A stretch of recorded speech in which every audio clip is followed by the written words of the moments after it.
Clip number 658۔ اس clip میں آپ قرآن پاک کی سورہ نحل کی آیت نمبر 6 سے 8 تک کی تلاوت، ترجمہ اور تفسیر قرآن صراط الجنان سماعت فرمائیں گے۔ بسم اللہ الرحمن الرحیم۔ ترجمہ: اللہ کے نام سے شروع جو نہایت مہربان رحمت والا ہے۔ وَلَكُمْ فِيهَا جَمَالٌ حِينَ تُرِيحُونَ وَحِينَ تَسْرَحُونَ۔ ترجمہ: اور تمہارے لیے ان میں زینت ہے جب تم انہیں شام کو واپس لاتے ہو اور جب چرنے کے لیے چھوڑتے ہو۔ وَلَكُمْ فِيهَا جَمَال، اور تمہارے لیے ان میں زینت ہے، یعنی جب تم ان جانوروں کو شام کے وقت چراگاہوں سے واپس لاتے ہو اور جب صبح کے وقت انہیں چرنے کے لیے چھوڑتے ہو، تو اس وقت ان جانوروں کی کثرت اور بناوٹ دیکھ کر تمہیں خوشی حاصل ہوتی ہے اور لوگوں کی نگاہوں میں تمہاری عزت، وجاہت اور مقام و مرتبہ بڑھ جاتا ہے۔ جیسے ہمارے زمانے میں صبح کسی کے گھر سے اعلیٰ درجے کی گاڑی نکلے اور شام کو واپس آئے تو لوگوں کی نظر میں اس کی بڑی قدر ہوتی ہے۔ وَتَحْمِلُ أَثْقَالَكُمْ إِلَى بَلَدٍ لَمْ تَكُونُوا بَالِغِيهِ إِلَّا بِشِقِّ الْأَنفُسِ إِنَّ رَبَّكُمْ لَرَءُوفٌ رَحِيمٌ۔ ترجمہ: اور وہ جانور تمہارے بوجھ اٹھا کر ایسے شہر تک لے جاتے ہیں جہاں تم اپنی جان کو مشقت میں ڈالے بغیر نہیں پہنچ سکتے۔ بے شک تمہارا رب نہایت مہربان رحم والا ہے۔ وَتَحْمِلُ أَثْقَالَكُمْ، اور وہ جانور تمہارے بوجھ اٹھا کر لے جاتے ہیں، یعنی وہ جانور تمہارا سامان اور سفر کے دوران کام آنے والے آلات اس شہر تک لے جاتے ہیں جہاں تم اپنی جان کو مشقت میں ڈالے بغیر نہیں پہنچ سکتے۔ بے شک تمہارا رب نہایت مہربان رحم والا ہے کہ اس نے تمہارے لیے یہ نفع دینے والی چیزیں پیدا کی ہیں۔ جانور پر سواری کرنا اور بوجھ لادنا جائز ہے۔ ابو عبداللہ محمد بن احمد قرطبی رحمۃ اللہ تعالی علیہ فرماتے ہیں، اس آیت سے ثابت ہوا کہ جانوروں پر سواری کرنا اور ان پر سامان لادنا جائز ہے، البتہ جتنی ان میں بوجھ برداشت کرنے کی قوت ہو اسی حساب سے ان پر سامان لادا جائے۔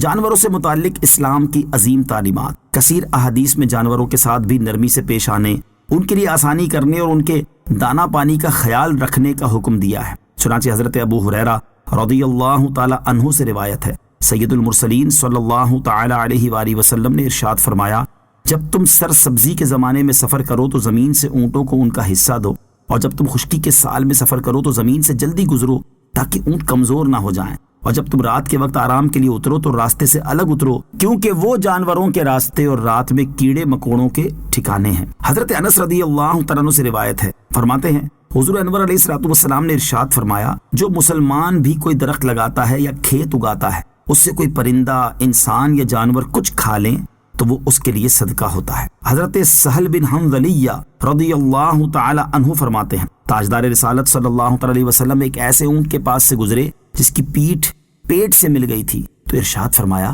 ان بے زبان جانوروں کے بارے میں اللہ عز و جل سے ڈرو، ان پر اچھی طرح سوار ہوا کرو اور انہیں اچھی طرح کھلایا کرو۔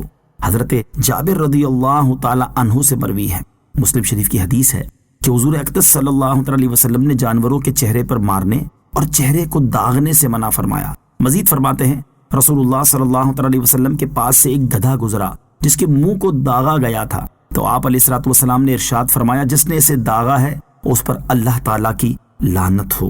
حضرت مسیب بن دارم رضی اللہ تعالیٰ عنہ فرماتے ہیں، میں نے حضرت عمر بن خطاب رضی اللہ تعالیٰ عنہ کو دیکھا کہ انہوں نے ایک شتربان کو مارا اور اس سے فرمایا، تم نے اپنے اونٹ پر اس کی طاقت سے زیادہ سامان کیوں لادا ہے؟ وَالْخَيْلَ وَالْبِغَالَ وَالْحَمِيرَ لِتَرْكَبُوهَا وَزِينَةً وَيَخْلُقُ مَا لَا تَعْلَمُونَ۔ ترجمہ: اور اس نے گھوڑے اور خچر اور گدھے پیدا کیے تاکہ تم ان پر سوار ہو، اور یہ تمہارے لیے زینت ہے، اور ابھی مزید ایسی چیزیں پیدا کرے گا جو تم جانتے نہیں۔ والخیل والبغال، اور گھوڑے اور خچر، یعنی اللہ تعالیٰ نے گھوڑے، خچر اور گدھے بھی تمہارے نفع کے لیے پیدا کیے تاکہ تم ان پر سواری کرو، اور ان میں تمہارے لیے سواری اور دیگر جو فوائد ہیں ان کے ساتھ ساتھ یہ تمہارے لیے زینت ہے۔ اللہ تعالیٰ کی رحمت۔ علماء فرماتے ہیں، ہمیں اونٹ، گائیں، بکری، گھوڑا اور خچر وغیرہ جانوروں کا مالک بنا دینا، انہیں ہمارے لیے نرم کر دینا، ان جانوروں کو اپنا تابع کرنا اور ان سے نفع اٹھانا ہمارے لیے مباح کر دینا، اللہ تعالیٰ کی ہم پر رحمت ہے۔ وَيَخْلُقُ مَا لَا تَعْلَمُونَ، اور ابھی مزید ایسی چیزیں پیدا کرے گا جو تم جانتے نہیں۔ یعنی جانوروں کی جو اقسام تمہارے سامنے بیان کی گئیں، ان کے علاوہ بھی مزید ایسی عجیب و غریب چیزیں اللہ تعالیٰ پیدا کرے گا جن کی حقیقت اور پیدائش کی کیفیت تم نہیں جانتے۔ اس میں وہ تمام چیزیں آ گئیں جو آدمی کے فائدے، راحت و آرام اور آسائش کے کام آتی ہیں، اور وہ اس وقت تک موجود نہیں ہوئی تھی، لیکن اللہ تعالیٰ کو ان کا آئندہ پیدا کرنا منظور تھا، جیسے کہ بحری جہاز، ریل گاڑیاں، کاریں، بسیں، ہوائی جہاز اور اس طرح کی ہزاروں لاکھوں سائنسی ایجادات۔ اور ابھی آئندہ زمانے میں نہ جانے کیا کیا ایجاد ہوگا، لیکن جو بھی ایجاد ہوگا وہ اس آیت میں داخل ہوگا۔